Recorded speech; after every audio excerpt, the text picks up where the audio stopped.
Assalamualaikum warahmatullahi wabarakatuh. Ketemu lagi dengan saya Ivan. Halo, bagaimana kabar teman-teman? Apakah teman-teman baik-baik saja? Tetap semangat? Oke. Teman-teman, pada kesempatan kali ini saya mau berbagi sharing lagi.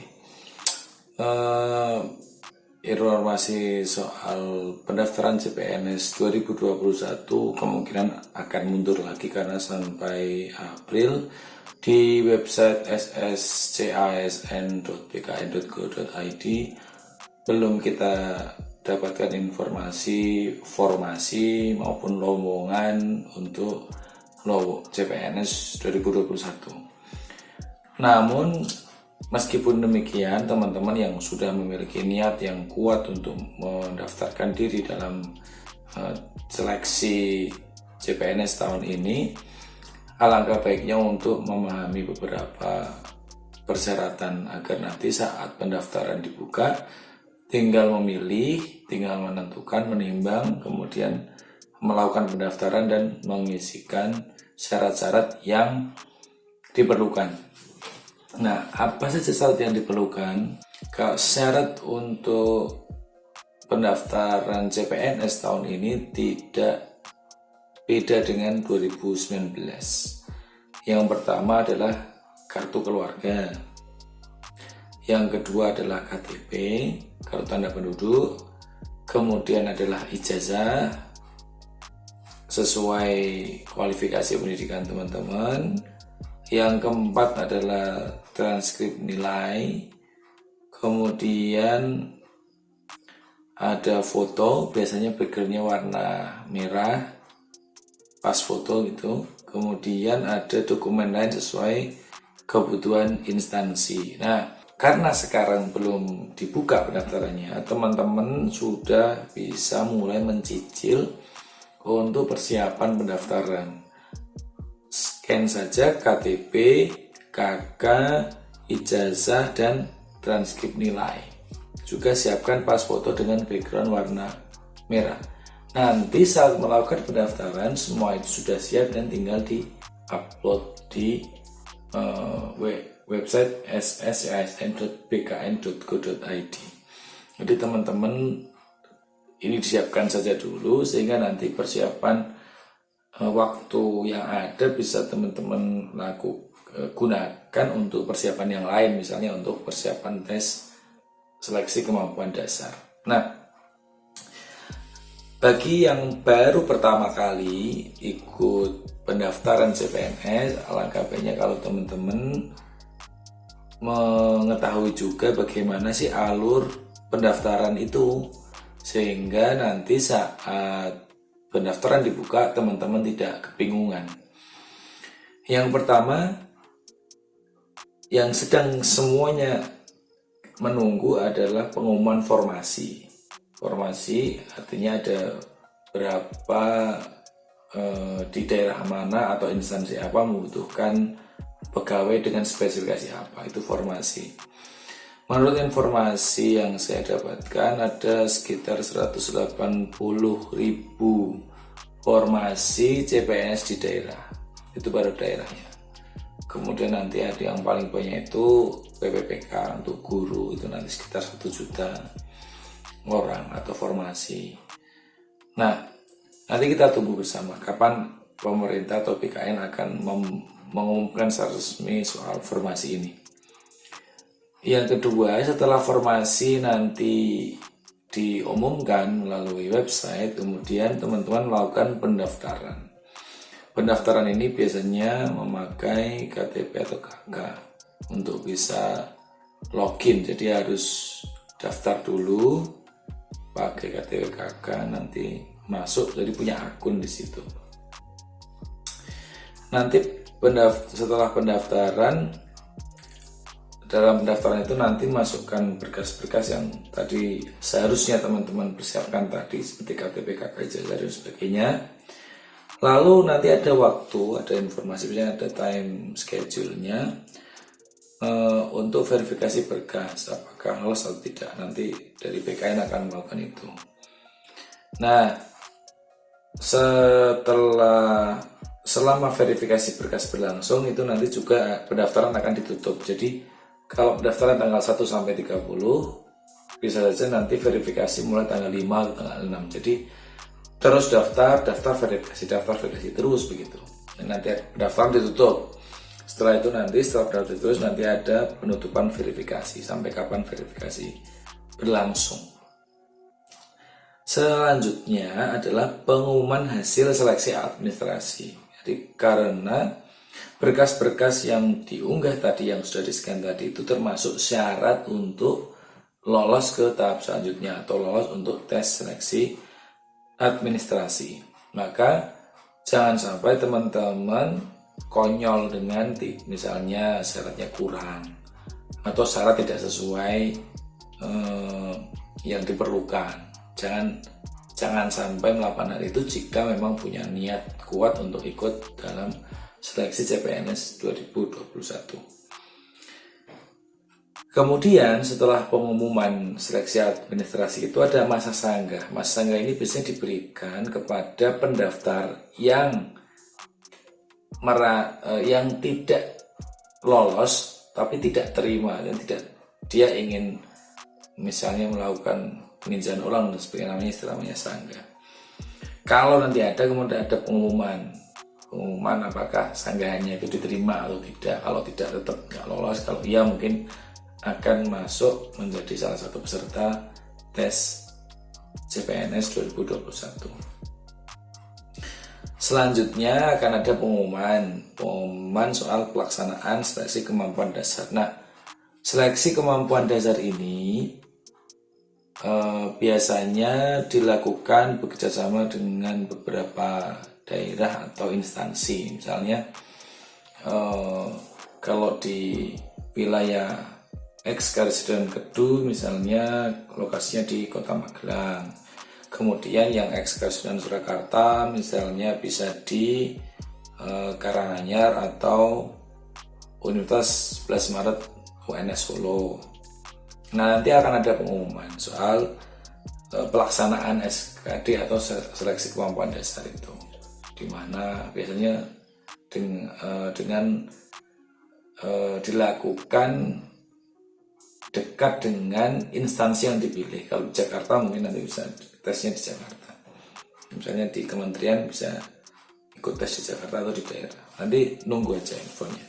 Akan ada informasi lengkap. Selanjutnya pelaksanaan SKD. Pengumuman pelaksanaan dengan pelaksanaan SKD biasanya tidak berlangsung terlalu lama. Mungkin ada jarak sekitar 2-3 pekan. Tapi nanti lihat ini kebijakan PKN bagaimana, karena saat ini masih pemerintah masih menetapkan saat ini masih sebagai masa pandemi COVID-19. Jadi mungkin ada kebijakan yang berbeda atau berubah, nanti kita lihat perkembangannya. Selanjutnya nanti akan ada pengumuman. Sebenarnya saat dilakukan SKD pada hari itu juga, itu sebenarnya kita bisa tahu pendaftar yang memilih di formasi yang kita daftar itu nilainya berapa aja sih. Sebenarnya bisa kita cek melalui website BKN atau dari lokasi tes biasanya diumumkan, bisa lewat LCD proyektor atau mungkin di print atau ditempel. Itu tergantung kebijakan masing-masing lokasi. Jadi sebenarnya kita bisa menghitung apakah kita lolos ke tahap selanjutnya setelah SKD atau tidak. Nah, maka dari SKD ini biasanya yang diambil adalah 3 kali jumlah formasi yang diperlukan. Kalau formasi yang diperlukan 1, berarti nanti akan ada 3 orang yang lolos untuk tes selanjutnya ke seleksi kemampuan bidang. Kalau formasinya yang diperlukan 2 berarti ada 6, kalau 3 berarti 9, kalau 4 berarti 12 dan seterusnya. Maka agar punya kans untuk lolos di SKD lebih baik atau saya sarankan mencari formasi yang jumlahnya lebih dari 1. Artinya pada formasi itu dibutuhkan 2 atau 3 pegawai baru. Setelah pengumuman hasil SKD, nanti kemudian akan ada jadwal untuk pelaksanaan SKP, seleksi kemampuan bidang. Nanti lokasinya biasanya di kantor perwakilan BKN atau di lokasi terdekat dengan domisili. Nanti bisa milih. Kalau yang 2019 itu bisa milih ingin terdekat dengan instansi atau terdekat dengan domisili. Nanti ada pilihannya, apakah milih di mana gitu. Selanjutnya pelaksanaan SKP. Pelaksanaan SKP atau seleksi kemampuan bidang ini akan dilakukan, ini tergantung ya kebijakannya. Kalau yang 2019 itu jaraknya panjang. Pelaksanaan SKD terjadi pada bulan Februari 2020. Sementara pelaksanaan SKB-nya itu September 2020. Jadi berapa bulan? Itu lama. Kalau tahun ini atau 2021 kita juga masih menunggu karena kemarin itu lama karena ada pertimbangan COVID. Nah di 2021 karena COVID juga masih berlangsung, apakah juga akan ada jeda lama atau justru karena ini sudah adopsi kebiasaan baru sehingga nanti mungkin jarak antara SKD dengan SKB-nya bisa dekat atau normal lah, misalnya 1 bulan atau 3 pekan gitu. Nanti tunggu aja infonya. Kemudian nanti akan ada integrasi nilai SKD dengan SKB. Jadi kalau yang diperlukan 1 orang akan ada 3 orang peserta SKB. Nah nanti nilainya diintegrasikan. Untuk persentasenya, SKB itu punya persentase nilai yang lebih tinggi, yaitu 60%. Sementara untuk yang SKD itu 40%. Jadi kalau Anda juara 1 di SKD, belum tentu Anda lolos. Karena SKB lebih menentukan. Tetapi tentu yang penting adalah lolos dulu dari SKB, lalu di SKD-nya lolos, kalau nanti di SKB-nya harus juga masih berjuang. Nah, integrasi setelah itu diumumkan siapa yang lolos, lalu akan ada pengusulan penetapan NIP, kemudian nanti ada pemberkasan biasanya di instansi masing-masing. Pemberkasan ini macam-macam juga. Kalau yang formasi 2019 bisa datang langsung, tergantung instansi ya, bisa datang langsung, atau juga ada yang dikirimkan lewat pos atau ada yang secara elektronik, tergantung instansi saya lagi. Jadi ini perlu teman-teman pahami, khususnya bagi teman-teman yang belum pernah mengikuti seleksi CPNS, karena prosesnya sangat panjang. Mungkin teman-teman tidak bosan begitu, kenapa kok pengumumannya nggak cepet-cepet gitu ya. Ya semua orang pengen cepet, teman. Ada pertimbangan-pertimbangan dari PKN sehingga jadwal ya sebagai peserta kita ngikut dengan pemberi jadwalnya. Yang jelas 2021 mungkin akan memberikan harapan baru pada teman-teman, baik yang fresh graduate atau mungkin yang sudah bekerja tapi masih memiliki keinginan untuk menjadi abdi negara. Semua masih bisa terjadi, maka jika teman-teman memang sudah berniat, silakan tadi syarat-syaratnya dilengkapi agar nanti waktu saat melakukan pendaftaran semua sudah siap, sudah di-scan semua, tinggal upload dan kita menunggu pengumuman seleksi administrasi dan selanjutnya. Oke, tahapannya seperti itu, syaratnya seperti itu, tahapannya seperti itu. Karena ini sharing, teman-teman juga harus jaga kondisi karena tahapannya yang begitu panjang.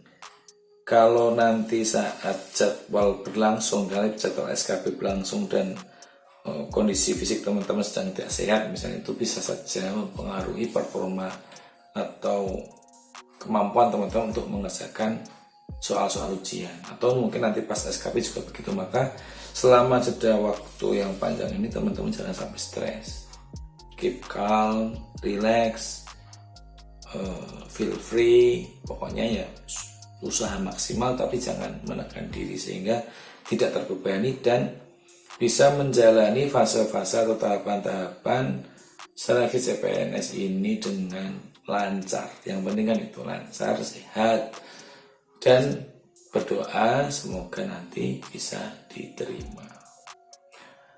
Oke, sementara ini dulu sharing saya pada teman-teman. Semoga bermanfaat, khususnya bagi teman-teman yang belum pernah mengikuti seleksi CPNS. Berikan komentar, kalau dirasa bagus silahkan beri like, atau kalau teman-teman masih penasaran dengan apa saja yang akan saya bagi di channel ini, silahkan subscribe di channel saya. Saya hanya berharap semoga channel ini bisa memberi manfaat sebesar-besarnya kepada masyarakat. Baik, ada kurangnya saya mohon maaf. Sampai jumpa pada video selanjutnya. Assalamualaikum warahmatullahi wabarakatuh.